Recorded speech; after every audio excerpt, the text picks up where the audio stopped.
Parler après Jean-Marie Durand et Dominique Charpin de la prophétie est très difficile pour moi.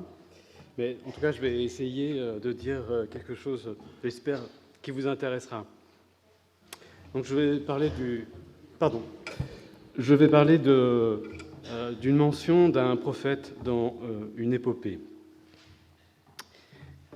L'existence des prophètes à Marie vous a été évoquée à la fois par Jean-Marie Durand et Dominique Charpin. Évidemment, une littérature considérable est consacrée aux prophètes de Marie, aux lettres qui se rapportent aussi à ces prophéties. Merci. Alors, ces prophètes, vous le savez, cela vous a été dit, apparaissent dans les textes administratifs où notamment ils reçoivent des récompenses pour leur mission prophétique, qu'ils accomplissent apparemment en simples messagers. Mais ils sont aussi mentionnés par les informateurs du roi de Marie, donc qui avaient comme devoir d'envoyer régulièrement des rapports au roi. Il est aussi arrivé que des prophètes s'expriment directement par courrier au roi de Marie. Chose intéressante, les extatiques morum sont aussi mentionnés dans un autre genre de texte, le protocole du rituel d'Eshtar, ce qui montre leur intégration dans les rites royaux. Mais je voudrais parler d'une autre mention qui est encore à l'heure actuelle assez peu commentée, qui est celle d'un prophète, Apilum, dont Jean-Marie Durand a brossé la signification tout à l'heure. Ce prophète apparaît effectivement dans une œuvre épique que Jean-Marie Durand a découverte dans les textes, parmi les archives royales de Marie, et qu'il a intitulée l'épopée de Zimrilim. Elle est aujourd'hui connue sous ce nom. Donc j'aurai l'occasion dans un instant de vous présenter cette œuvre au préalable. C'est ce passage où le prophète, où un prophète apparaît. Il apparaît à un moment décisif de l'histoire racontée dans l'épopée. Il apparaît comme un signe itum favorable que le roi voit, et donc je vais commenter plus précisément le vers où cette occurrence se trouve. Elle paraît sèche, mais nous verrons qu'elle a été d'une grande richesse. Alors, ce qui est intéressant aussi, c'est de voir des prophètes apparaissant dans les textes, dans différents genres de textes, les lettres, donc les documents de la pratique, et l'épopée, qui appartient bien sûr à un autre genre de texte. On peut le rattacher à la littérature royale ou religieuse. Il y a bien sûr une grande différence de genre. Les lettres, une fois qu'elles étaient reçues, elles étaient lues, on peut l'espérer, elles étaient archivées, mais risquaient d'être recyclées un jour ou l'autre, une fois le règne passé. En revanche, l'épopée de Zimrilim est un message qui se veut destiné à la postérité et à l'éternité. C'est l'une des premières choses qui est proclamée dans ce grand poème. Or, comme ça a déjà été remarqué précédemment, notamment par Dominique Charpin, il y a une disproportion phénoménale entre le nombre de prophéties qui sont attestées dans le corpus épistolaire et le volume global de la correspondance royale de Marie. D'autre part, il y a aussi des déséquilibres entre les règnes, puisque l'essentiel du corpus prophétique se concentre à l'époque de Zimrilim, ce qui pose évidemment des questions sur la réception des prophéties, sur la place de la prophétie, à la fois d'un règne à l'autre, mais globalement dans la société en général amorite. Or, l'épopée, dans la mesure où c'est un texte littéraire, présente un intérêt dans cette discussion, puisqu'effectivement, le prophète est mis en scène, et par là même, ce document peut être intéressant pour cette réflexion sur la place, la représentation du prophète dans la société. Alors, je vais présenter brièvement l'épopée de Zimri Lim, en faire l'analyse du vers en question, puis replacer ce passage dans l'action globale de ce poème épique. Donc, voici une photo de la face. C'est un document encore en grande partie inédit.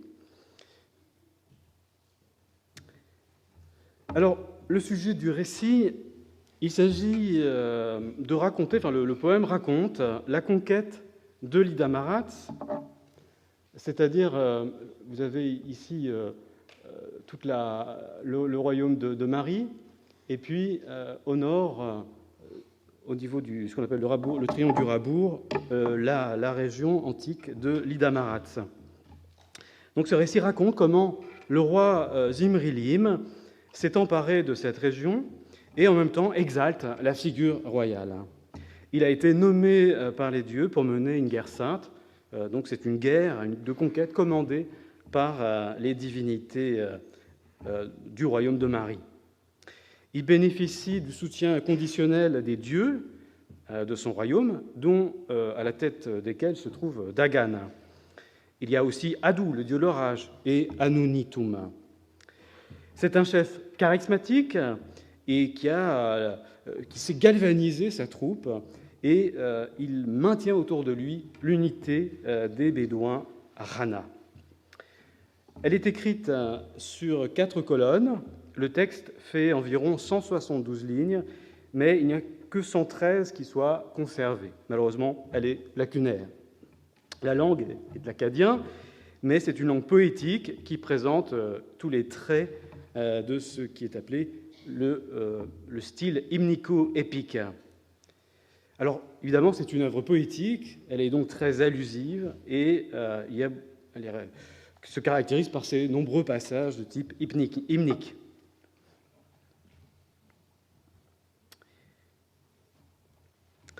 Alors, le roi, je résume l'histoire, le roi s'empare de la région, dans un premier temps, de l'Euphrate et du Rabour, c'est-à-dire le cœur du royaume de Mari. Donc on est là clairement au début du règne de Zimri Lim, et le récit en fait suit le fil d'une sorte de campagne militaire. Un deuxième combat a lieu apparemment au sud du Sinjar, donc probablement ici. Puis intervient le roi rassemble autour de lui son armée, ses différentes troupes, et a lieu donc une assemblée dans laquelle il y a une discussion pour savoir quelle doit être la conduite de la guerre, car la situation est décrite comme exceptionnellement grave. Dans cette assemblée s'exprime le chef de pâture, Ahmad, qui encourage le roi à la conquête, à engager une campagne dans le Choubartoum, c'est-à-dire l'Ida Maratz. L'expédition est lancée et un premier combat a probablement lieu dans cette région. C'est un combat extrêmement meurtrier.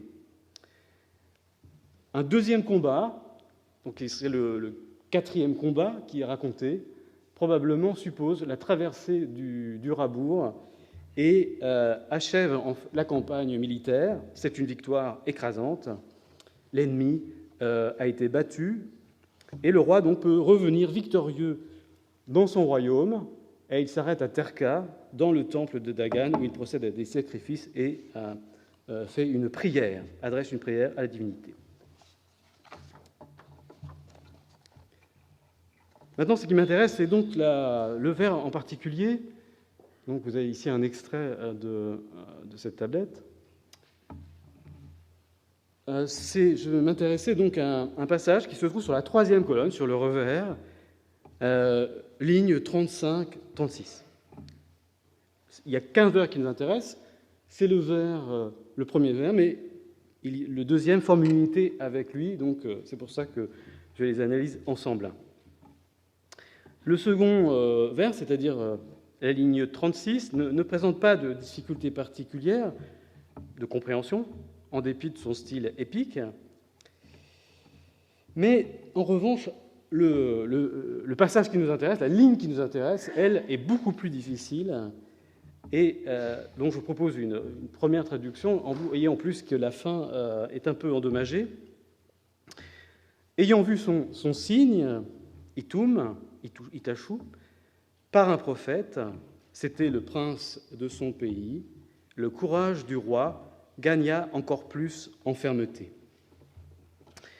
Dans la mesure où l'ordre des mots est beaucoup plus libre dans la poésie épique qu'ailleurs, on pourrait comprendre que Ethel Matishu représente le sujet du verbe Imur, qui clairement désigne ici le roi de Marie, c'est Zimrilim qui a vu son signe.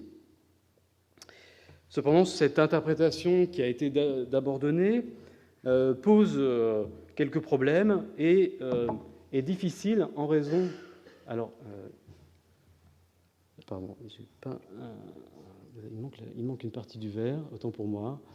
Alors, je l'ai peut-être... Voilà. Donc ici, le vers est complet. Donc ça, c'est le premier vers. Il a vu son signe par un répondant. C'était le prince de son pays. Et le deuxième vers, le roi augmenta, enfin, le courage du roi augmenta en force. Donc, ça forme évidemment une unité. Le fait que le roi voit un signe lui donne plus de courage. Donc, la logique est très simple. Alors, le problème de Ethel Matishu, si c'était le sujet de Imur, c'est la succession, en fait, Ethel Matishu Sharum. Donc, on attendrait, en fait, un ordre inverse, c'est-à-dire une progression vers plus d'intensité. Le titre de Ethel Matishu étant clairement plus intense d'un point de vue littéraire que Sharum, le roi. Mais il y a d'autres éléments, évidemment, qui m'amènent à penser donc qu'il faut séparer Ethel Matishu désigne une deuxième personne. Je vais dans un instant voir de qui il peut s'agir. On peut remarquer tout de suite que la fonction de la mention du prophète est un peu secondaire. Le plus important, en fait, c'est Itashu. Car c'est ça que voit le roi, et c'est caractérisé par le fait que c'est un apilum, ce signe. Mais la première chose que je voudrais d'abord observer, c'est que cet apilum est anonyme, et donc ça m'amène à réfléchir, à comparer cette intervention du prophète apilum avec la manière dont les prophètes apparaissent dans la correspondance. Alors vous avez déjà eu des informations par Dominique Charpin et Jean-Marie Durand. Donc ici, c'est simplement quelques exemples que je ne vais évidemment pas commenter dans le détail. Simplement, on voit en général comment, lorsqu'un prophète, un apilum en tout cas, surgit dans un document administratif ou bien dans une lettre, comment il est présenté. En général, on donne son nom, il est clairement identifié, son titre, et puis la divinité dont il est le serviteur. Donc c'est la façon la plus normale. Mais il peut arriver que le nom soit omis. En fait, le plus important, c'est manifestement l'appartenance de la divinité, enfin le Dieu qu'il représente et dont il est le messager. Il est très rare, par ailleurs, que le prophète soit simplement nommé par son nom. Mais dans le cas de l'épopée, finalement, à partir de ces exemples, de cette comparaison, n'est pas tellement étonnant qu'il soit anonyme. La raison principale est liée à l'économie littéraire, la manière dont le poète organise ses idées. D'abord, il faut éluder l'idée qu'il n'a aucune idée de l'identité du prophète. Ce n'est pas le problème du poète qui a éliminé tous les détails prosaïque, ne mentionne que très peu de noms géographiques, très peu de noms. Donc ça participe au flou du poème, qui pose évidemment ensuite des problèmes d'interprétation, ce qui pose des problèmes d'interprétation historique. Seul le nom de Zimrilim est répété régulièrement, et celui des dieux. On peut mentionner néanmoins une exception importante, c'est le nom du chef de pâture Ashmad, qui est la seule personne qui a l'insigne honneur d'être nommé, ce qui clairement souligne l'importance extrême du personnage aux yeux de l'auteur de l'épopée. Oncontar Lapilum, au fond, n'est que le représentant de la divinité, et donc son nom n'a pas à faire ombrage ni à Zimrilim, ni évidemment à d'autres figures à la divinité. Ce qui est le plus important, comme je le disais, c'est la mention de Hitum, et finalement, le poète précise que c'est un prophète pour préciser quel type de médium a utilisé la divinité en question. Alors, le vrai problème, c'est plutôt l'absence de Apilum Shah, Apilum de telle divinité, c'est ça qui manque et qu'on attendrait. Par conséquent, ceci m'amène à penser que Ethel Matishou identifie la divinité que représente ce prophète. Alors, qu'est-ce que Ethel Matishou ? C'est une expression littéraire composée de Etelou. Etelou, vous l'avez ici en bas, c'est avec l'équivalent sumérien Nirgal II. C'est celui qui détient le pouvoir. Landsberger, et ça a été repris dans le dictionnaire de Chicago, a observé que ça s'appliquait d'abord aux divinités, et il a noté que c'était plutôt la seconde génération de Dieu, mais il faut quand même, quand on regarde tous les exemples, ça concerne aussi, ça s'applique aussi à des grands dieux comme Enlil et aussi Marduk, à l'époque où il avait atteint la suprématie à la fin du deuxième millénaire. Mais ça peut aussi s'appliquer aux rois, notamment c'est le cas d'Hammurabi qui s'est défini comme l'étel des rois, le premier des rois. Toutefois, dans notre exemple, Ethel Matishou a plus de chances de se rapporter à une divinité et signifier quelque chose comme seigneur de son pays. On peut en effet rapprocher cette expression akkadienne d'une expression sumérienne qui est Nirgal Kalama, Mehen. Avec Mehen, c'est tiré d'un poème, d'une prière adressée à Enlil Marduk, qui signifie « je suis », ou plutôt « tu es », dans le texte, « tu es le prince du pays ». Par conséquent, vraisemblablement, nous avons là en fait un souvenir d'un titre ancien d'Enlil. Or, donc cela nous amène à penser que la divinité mentionnée, qui se cache derrière Ethel Matishou, dans l'épopée, c'est Dagan. Alors Enlil appartient au panthéon suméro-akkadien, tandis que l'équivalent à Marie de Enlil suméro-akkadien, c'est Dagan. Donc c'est bien connu qu'une équivalence a été établie entre donc Enlil, le chef du panthéon à Sumer, et Dagan dans la région euphrastique. Dans l'épopée d'ailleurs, au début du poème, Dagan est assimilé à Enlil en tant que dirigeant de l'histoire.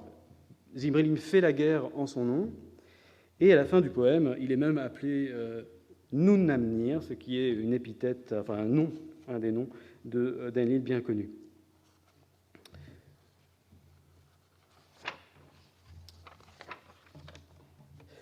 Un autre point frappe, c'est le fait que le prophète est muet.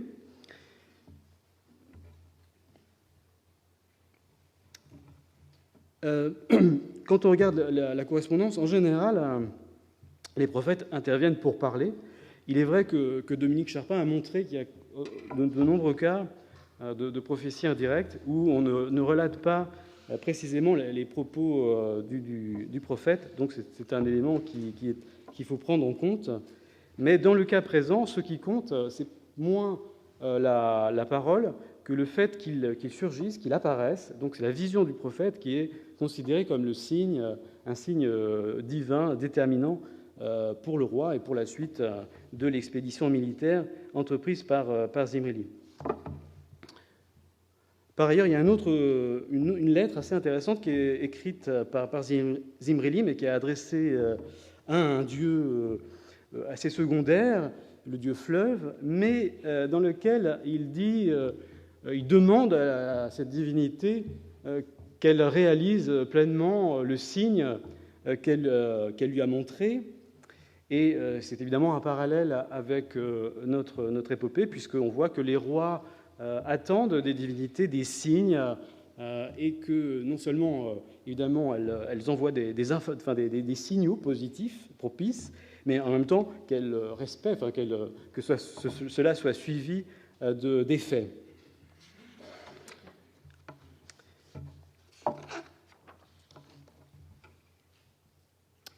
Je voudrais maintenant replacer ce passage dans la structure globale du poème. Voici la structure à peu près que je suppose à l'épopée de Zimri-Lim. Il y a donc une ouverture avec une apostrophe du récitant, un prologue donc, qui est constitué par une prière adressée à Dagan et à Adu, une introduction dans laquelle on précise la mission divine. Quelle est la mission divine de Zimri-Lim, c'est-à-dire s'attaquer aux ennemis d'Enlil, c'est-à-dire Dagan. Le premier combat que j'ai évoqué tout à l'heure, un hymne, un deuxième combat, donc probablement au sud du Sinjar, et puis au centre vraiment de l'œuvre, un grand rassemblement, une concertation entre tous l'armée, et puis un hymne conclusif, qui en fait est le discours d'Ashma dont j'évoquais, puisque c'est un discours hymnique, puis un troisième combat, un hymne, un quatrième combat, et enfin le dernier combat, évidemment, entraîne la victoire définitive et l'exécution de la sentence divine, enfin un vœu adressé au dieu Dagan. L'intervention du prophète se situe dans cette partie hymnique qui précède l'ultime combat. On peut observer qu'auparavant, alors en dépit des lacunes évidemment, il n'y a aucune mention d'interrogation divinatoire ou de référence au signe divin. Le sujet, en fait, apparaît uniquement dans cette partie de l'œuvre. Un peu après, donc après le surgissement de ce signe apporté par un devin, par un prophète, au moment où le roi s'engage dans la bataille, il rassemble ses troupes et il traverse le Rabour. Et il traverse la nuit, le soleil se lève alors qu'ils ont traversé, et il procède à une ultime cérémonie. Il a avec lui ses devins, même au combat, en fait, ils sont toujours présents autour de lui, et il procède à un rituel de purification, et il décrète, il y a du discours direct qui intervient dans le poème de temps en temps, « Shamash, le combattant, vient de me donner son aval ». C'est aussi un passage qui a déjà été cité depuis longtemps. Ce qui est intéressant à ce moment du récit, c'est qu'en réalité, le feu vert divin est déjà donné par l'approche du prophète. Donc, on n'est plus qu'à un stade de formalité. Il s'agit en fait des dernières formalités, je dirais, religieuses avant de procéder au combat ultime. Mais ce qui est intéressant, c'est l'insistance sur ces rituels et sur l'accord que donnent à ce moment-là les dieux. Pourquoi ils ont attendu le quatrième combat? On pourrait poser cette question, mais en tout cas, au point de vue de la narration, il y a une manifeste recherche d'intensité à la veille du dernier grand combat. Il faut noter aussi que le prophète, quelle que soit son importance, et notamment pour nous, n'est pas l'élément, enfin le personnage, l'acteur extérieur le plus important. Il est clair que du point de vue de l'histoire, le discours d'Ashmad est beaucoup plus important parce qu'il se situe au centre. On cite, on cite ce qu'il dit, alors que le prophète n'apparaît que comme un signe.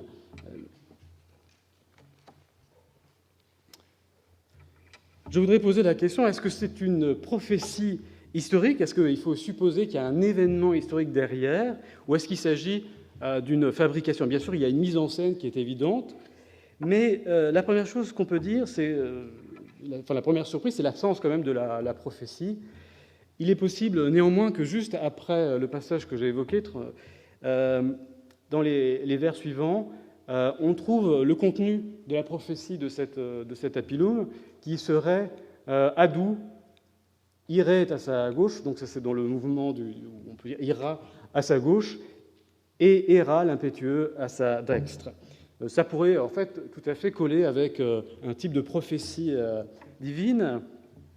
Il y a un élément qui est intéressant dans ce passage, c'est que la divinité est écrite phonétiquement, ainsi qu'Héra, mais ça c'est plus usuel, mais Adou c'est beaucoup plus rare, alors que dans d'autres passages où Adou est mentionné, il est écrit avec son sumérogramme.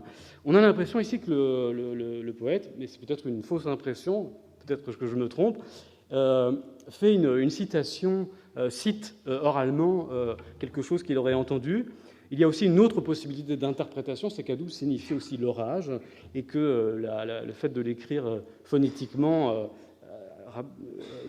évoque plus immédiatement pour l'auditeur la question de savoir comment on prononçait réellement le sumérogramme Ishkur. Mais en tout cas, ce détail est assez singulier. Alors, l'authenticité de la prophétie, donc, ça reste incertain, évidemment, c'est simplement une hypothèse. En tout cas, l'authenticité de la visite du prophète n'est pas à mettre en cause, dans la mesure où c'est quelque chose de bien démontré par la correspondance. Le roi est ouvert au prophète, tout particulièrement, évidemment, dans ces moments de campagne où, en fait, il y a incertitude sur l'issue de la guerre. On a particulièrement besoin de signes divins. Simplement, ce qui est le plus étonnant, c'est plutôt l'inverse, c'est-à-dire qu'il n'y ait qu'une seule prophétie, et il y a clairement, en fait, c'est là où l'artiste, enfin le poète a sélectionné son information et a mis en scène les choses, mais les choses bien. Alors, je vais passer à la conclusion, et j'avais quelques éléments à dire, mais pas très importants, sur les parallèles possibles entre l'époque néo-assyrienne et l'époque et le texte biblique. Que retenir en tout de cela? Si je reviens à mon interrogation première, que nous apprend ce document sur la place de la prophétie à Marie? Bien, si le poète puise clairement dans un registre standard du genre, il faut mentionner que c'est un genre pour l'instant assez peu attesté. Donc c'est l'épopée de Zimrilim est pour l'instant presque un unicum dans son genre. On suppose, on a des traces qu'il y a eu d'autres œuvres de ce genre composées, mais c'est la seule aussi ancienne qui soit bien préservée. Donc il est difficile de savoir, faute de parallèle, quelle est la part d'originalité de cette œuvre. Mais en fait, elle est clairement originale dans la mesure où elle s'adapte très bien aux réalités institutionnelles de l'époque de Zimrilim. Seul exemple que j'ai évoqué, la mention du chef de pâture est vraiment quelque chose de caractéristique de la vie politique de Marie. Donc, même s'il y a des stocks de phrases de lieux communs, ce n'est pas vrai pour tout. Ainsi, la mention du prophète peut être considérée comme significative de l'œuvre.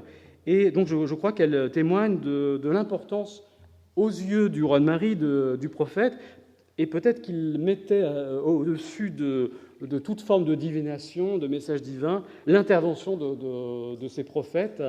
Bien. Enfin, je voudrais terminer par souligner le fait que c'est l'intérêt de ce document qui, pour la première fois, c'est le premier texte littéraire, à ma connaissance, qui fait intervenir, au cours d'une narration épique, un prophète, et donc c'est un petit rôle qui lui est donné, mais néanmoins qui annonce les récits bibliques. Mais je vous remercie.